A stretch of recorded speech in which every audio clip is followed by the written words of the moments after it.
course, you also made Wolf of Wall Street and Last Temptation of No, Christ. I didn't do Last Temptation. I Well, was the original producer of Last you Temptation. were, yeah. Yeah, but what happened is the right stuff got greenlit about the same time, and I couldn't be in Israel and Edwards Air Force Base. There was no way. So I went to Marty and I said, look, I can't do it. And he didn't talk to me for about 5 years, but that's enough.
Welcome to Behind the Lens. Today, every now and then, I get to sit next to a genuine Hollywood legend, and that is the case today. And you'll know why when I read off some of his credits here.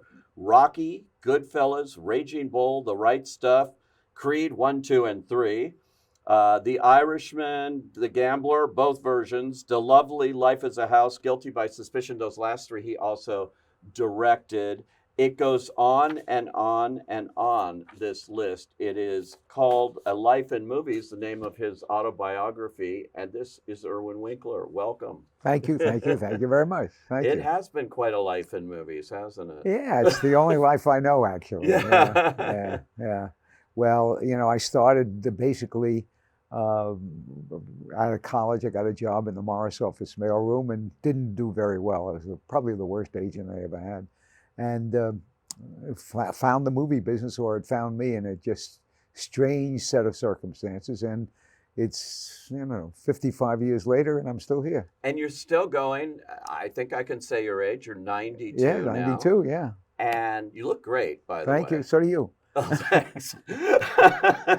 But I have to say, this book is fascinating. I loved your beginning where you're talking about when you were going onto your office on the MGM lot, which was hardly the MGM of old. Right. And you're walking on to do an Elvis Presley movie. That was your first movie. Yeah. Double Trouble. Double Trouble. What happened is I had met the president of MGM in a negotiation, and he said to me, you're a pretty smart kid. He said, if you ever get a hold of a script, let me know. I'll make you a producer in Hollywood. I didn't have any scripts.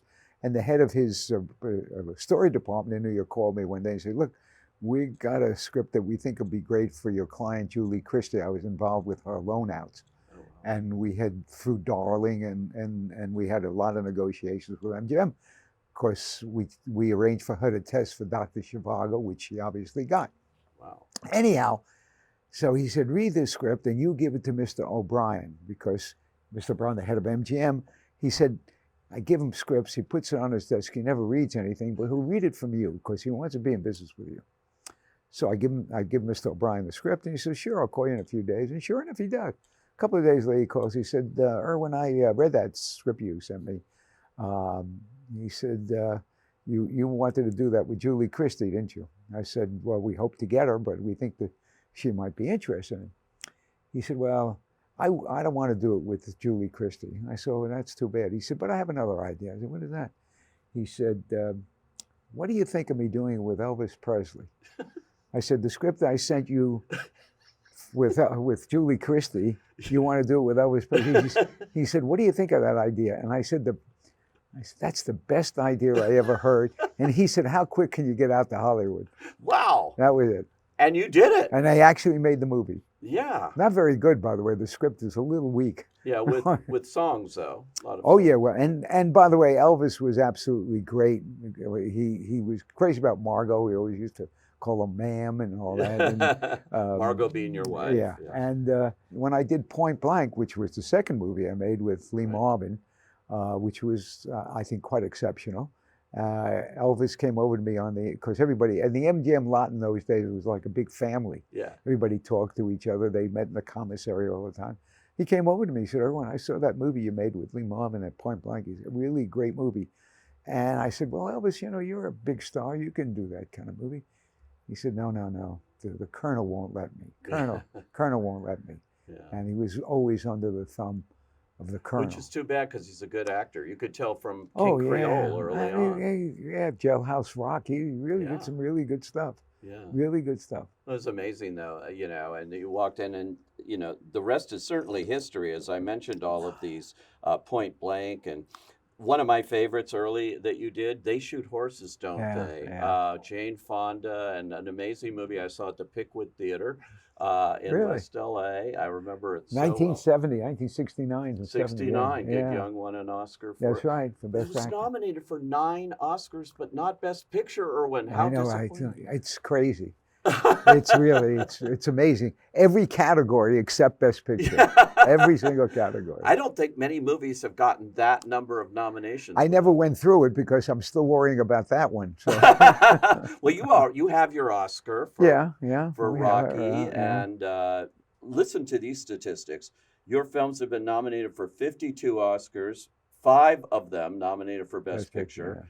112, and of course you won an Oscar as producer with your partner, Robert Chardoff, of Rocky, infamously Rocky, and you're still doing that. Yeah. We just did Creed 3, which is the most successful, other than the original Rocky. It's the most successful of all the Rocky and Creed movies. It was actually, I don't know where they get these statistics, by the way, that it was the highest grossing opening week of any sports movie of all time. Wow. Michael B. Jordan did a fantastic job, a first-time director. Yeah.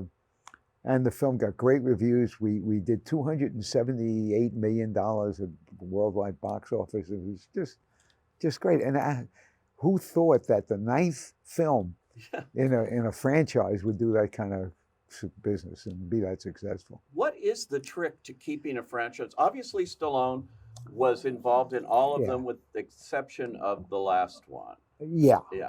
And well, look, Sly was great through the whole Rocky series, and when it came to Rocky Balboa, I didn't want to make it particularly. I thought, because Rocky V wasn't that good, and I really hesitated, and he really convinced me, and it turned out to be a really good movie, and it was a hit and all that. So we thought, okay, that's the end of it. And I wanted to, as far as the franchise, put it to bed and live off the residuals.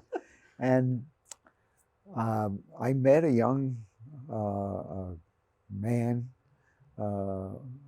by the name of Ryan Coogler. Yeah. And he pitched this idea of Creed. And I really was impressed. And I said, if we're going to continue with the franchise, I want to continue it with this young man. So we asked him we engaged him to write a screenplay. Sly agreed, because we didn't want to do anything without Sly. Right. Sly agreed. He wrote this terrific screenplay, except the first draft was 195 pages. Oh my God. So we said, okay, you got to cut it in half almost. And he did it. And then he directed this terrific movie, and we went on from there. Yeah, Ryan, actually, I've interviewed here too, and I asked him about that, and he was such a fan, sitting there watching it with his father, and he just had a passion for Rocky. Yes, so. and he, I'll tell you how smart he is. After we finished Creed, he came to me and he said, Irwin, I've got an opportunity to direct a Marvel movie called Black Panther. What do you think? I said, Ryan, you should do something more personal. Why would you want to do a comic book? Well, he didn't listen to me.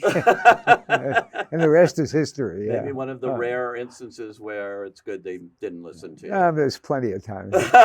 My kids don't listen to me. My wife doesn't listen to me. Well, moviegoers listen to you Yeah, well, because it's pretty impressive. Creed 3, having Michael Jordan, a first time director, directing himself in a heavy role. And you right. took the series in a little darker way, which I think Stallone has been very vocal about. He didn't Yeah, want to go in that direction. yeah. So, I don't know if the arc of war, it became even more personal. yeah. The whole story about looking to your past and finding your future in a way uh, really emphasized his personal relationship with somebody that he had a responsibility to, that when he was a kid, he really didn't come up to snuff for. Right. So it has that. And the characters are richer, I think, than they were earlier, and it still followed basically in. It still follows in the Rocky theme of the underdog, Yeah. even though he's at the top of his game. In a way, he's still the underdog, Yeah. and it's still 1,000,000 to 1 shot. And they were going back to Sly originally when we made Rocky, and right through to today. Yeah. Did you think you were going to win the Best Picture Oscar for Are you Rocky? kidding? Do you know what the competition was that year? Yeah, a network and Network, All the President's Men, Taxi right, Driver. your I buddy mean, Scorsese. yeah, I mean, you're talking about really great, great movie. Yeah. I had thought we never had a chance with this little movie, shot in 28 days, Yeah. about with an unknown guy. Who? Sylvester Stallone? Who is he? And a crazy love story about two unattractive people. There was no Robert Redford in there, you know. Right. So, Yeah. but people liked it. People liked it. Yeah. And people liked it, and we were really. Actually, it was very interesting. We had a lot of screenings, and everybody was cheering when he gets knocked out, when he knocks out Apollo, and at the end, he walks out of the ring. He and Adrian meet, and they walk out, and everything went downhill. And we said, Bob Charnoff and I said to Sly and John Avildsen, we need something at the end that moves the spirit, because he loses the fight and he walks out of this dirty arena. So 3 months after we finished shooting, Sly wrote the scene where Adrian comes in the ring. He yells, "Yo, Adrian!" And she comes in the ring, and they embrace, and we freeze frame, and Bill Conti's music comes in, Right. and it became a great ending. But it was all 3 months later. The studio wouldn't pay for it. Charnoff and I paid for it ourselves. Yeah. We hired 25 extras and told the extras come in with hats and coats. So when Adrian is in the back of the arena, we had, okay, you take off your hat, you move on the other side, you put on a coat. So we had the same extra coming as she goes to the ring. We just changed where they stood and what they were wearing. Because it was our own money. We were very careful That's about producing. it. Yes. That's definitely producing. You were one of the first people ever to see Star Wars. I read that in your book. Yeah, Margot and I were the first people. You were the first people to. Yeah. And after. What happened? The reason we had that opportunity is we were in the Goldman Studios mixing New York, New York. Yeah. And our editor was Marcia Lucas, George's wife at the time. Oh, right. So she came to me and said, "Look, George was mixing in London, and he ran over, and they threw him out of the mixing room because they had somebody else coming in. So he can't finish his movie. So would you mind if when we finish at 6:30, 7 o'clock at night, George comes in and works at night?" And I was hesitant because the machine, in those days, it wasn't digital. Right. So all these machines and, 15 reels on, and everything breaks down. But I couldn't say no. I mean, Marcia was friend and all that. So I said, okay. So when he finished the mixing, we had finished New York a bit before, he said to me, "Look, you want to see my movie?" I said, "Sure." So Margot and I sat in a room. And by the way, the film broke about 3 times. And we were literally the first people to see the movie. Wow. Yeah, in the mixing room. And the next day, in the morning, I got up early in the morning. I called a broker I knew, and I bought a lot of stock in 20th Century Fox. I really did. You really, did? Smart Smart move. Yeah, I made a nice buck. More money than I made on New York, New York, but that's... Speaking of New York, you also have this incredible cinematic relationship with Martin Scorsese. Yeah. going back to New York, New York, and continuing. I ran Well, into we you do The in Irishman, yeah. The Irishman, and of course Silence. I ran into you Yeah. and Marty on a boat in Cannes once, where he That's was right, like, right, I right, said right. to him, I said, "What are you doing here with all these bikes?" He says, "I got to sell my movie. I got to get the money." We stayed in, the people that were selling the foreign rights put us up in a hotel, and they would bring in, okay, here's a guy from Finland. And he would come in and he would say to Marty and me, he said, you know, I'll take your picture for Finland. And he said, but I'm not sure I like the ending. And Marty was great. He said, well, I'll take another look at this guy. Then a guy would show up from Thailand, you know, okay? And he was ready. He said, you know, I got a girl I know. If you could put her in the movie, I'll buy the rights for Thailand. We said, well, we'll take a look at him. Never say no. Never say no. But we got the money, and I personally think it's one of the best movies I've ever been involved in. I think it's one of Marty's great movies. It is, and Yeah. it was a passion project for him. He no wanted to doubt. do it for when Yeah. I came into it. He had been on it for 20 years. You did do Goodfellas, Oh yeah, which is oh yeah. Well, on Goodfellas. What everybody's. happened on Goodfellas? I was doing a picture in Paris called Round Midnight Yes. with Dexter Gordon. Yeah. And actually, Herbie Hancock, we won 3 Academy Awards on that movie. Yeah. Herbie won it for best score.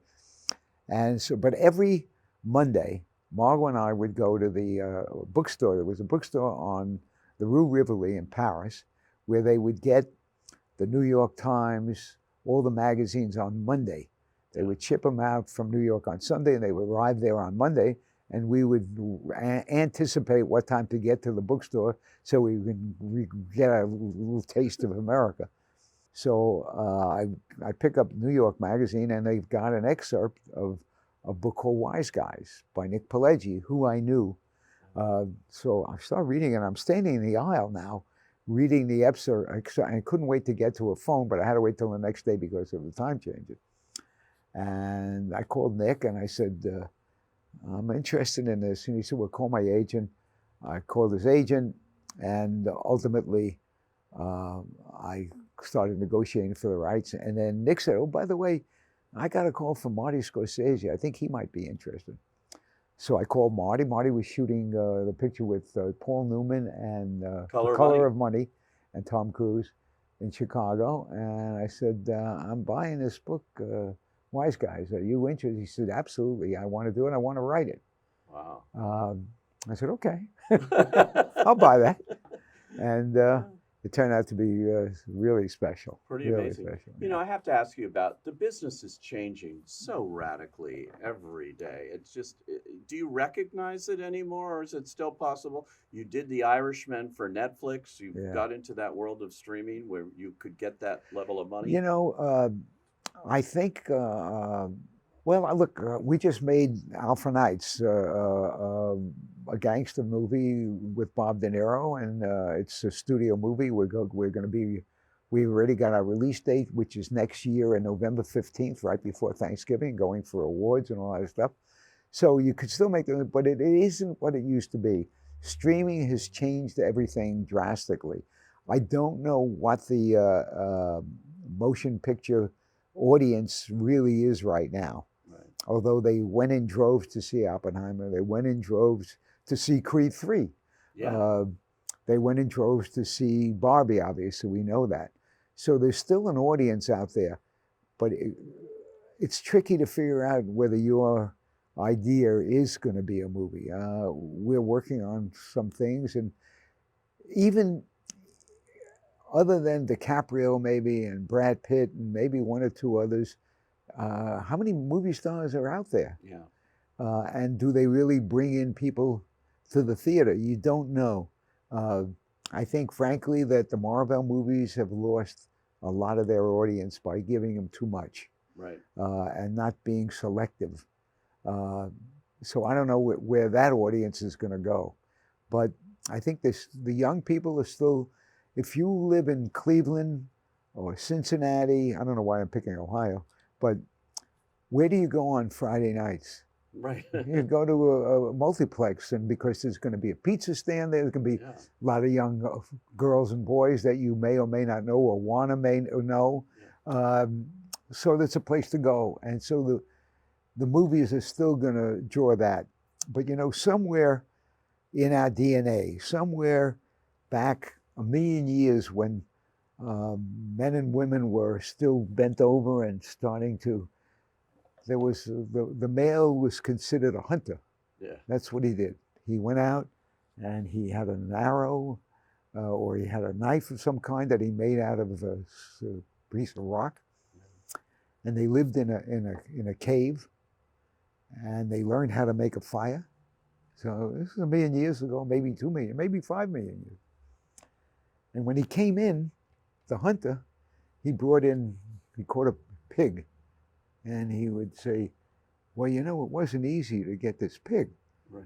I had to jump over a stream, and then the pig ran the other way, and I got my foot caught in a mud, and I could hardly run. And then as I was chasing the pig, a bird flew on me and almost bit my neck.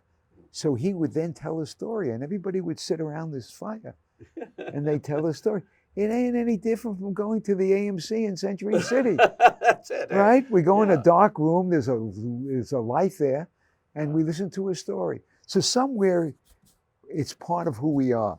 Yeah. And it's whether you go to movies or you go to the theater or you go to a concert, it's the same. That communal experience as well. Yes. You know, which is so... It's ingrained in who we are. Exactly. Where we came from. So I believe that's going to continue. It's been going on, as I say, since man learned how to make a fire. Yeah. So why is it going to end now? I think, you know, yeah. It was amazing in this book. At the end of it, you have page after page of the movies that didn't get made, that you had done, which I actually fascinated to read. All of these. You were passionate. I was disappointed. I didn't make those because movies. You never got them made, and it's just a ton of ideas and things. And things happen in the business as a producer. Well, when I wrote the book, I didn't want anybody to think that, okay, so you made this movie, that movie. But as many as I made, there's twice as many I didn't make. Right. Because that's the reality of what we do. Exactly. Well, you know, I have, as you know, over the years, I've sort of run into you at different places at different points in your career. And it goes back all the way. I said, you know, I keep all my preview cards because I used to go to major studio sneak previews. And I found one, and this was one of your movies, Believe in Me. Oh, really? That you had done. God, and this was, I went to see it. Well, that was the 70s, right? It's the early, that's the early 70s. Yeah, this was 71. This card. I guess I never turned them in. I just kept them. I like the souvenir of it. That's crazy. But but you've been doing it a long time. But you know what? There's a connection to everything. Yeah. Believe in Me was not a very successful movie. And when we put it together, we realized that we really had a problem. Yeah. So we brought in a writer, and he did some writing, and the studio agreed that we could do a reshoot. And we did a 3-week reshoot, and I hired a guy who hardly had any reputation. His name was John Avildsen. Oh, yeah. To do the 3-week reshoot. So when we were looking for a director for Rocky, I remembered that I hired this guy, Avildsen, and he did a good job for us. So I said, you know what, he's fast. We have a 28-day schedule. Why not John Avildsen? So Believe in Me, and the Problems gave us John Avildsen, who gave us an Academy Award on and Rocky. He won an Academy Award for as Best Director. Yes. And I was just sitting there in the audience, like any audience member saying, yeah, that was pretty good. I liked it. Yeah. Release it, right? Right, exactly. Yeah. It's amazing, all the coincidences and things. It's amazing to me any movie gets made every time I talk to filmmakers. But you are, as I mentioned, a legend, and I could go on all day. I literally didn't get to half of this, but so great to talk to you again. It's great Irwin to see you Winkler, again. And, great. We'll see you down the road for sure. Thank you.